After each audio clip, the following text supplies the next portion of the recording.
Eric Dane, the actor behind Grey's Anatomy's McSteamy, has died at 53 after battling ALS. And this one hits harder than just another celebrity headline because it puts a brutal spotlight on a disease that still has no real cure. Here's what actually happened.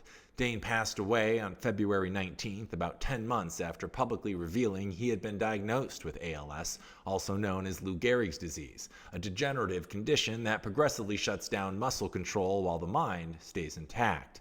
He died surrounded by his family, leaving behind 2 daughters after spending his final year not just fighting the disease, but actively raising awareness for it.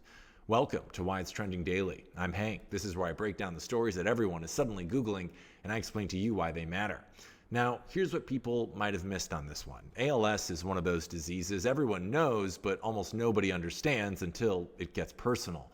Because it's not just terminal, it's relentlessly progressive. And once symptoms start, the timeline becomes brutally predictable. Dane's case follows a pattern we've seen before. Public figure announces diagnosis, becomes advocate, and then the clock becomes part of the story whether anyone wants to say it out loud or not. And Hollywood, quietly, is one of the biggest amplifiers of disease awareness because when someone recognizable gets sick, funding, attention, and urgency suddenly spike. That narrative that awareness is enough doesn't really hold up though, because despite decades of awareness, ALS still has no cure and treatment options remain limited.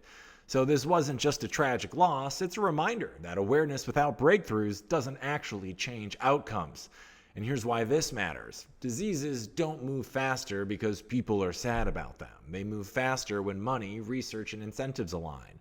And high-profile cases like this tend to be the moments that shift those very incentives. And the uncomfortable reality is, until something fundamentally changes in how these diseases are funded and prioritized, stories like this will keep repeating with different names.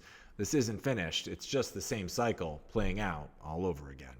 I'm Hank, here to explain the chaos, not hype it. If you want clarity instead of noise, you're in the right place.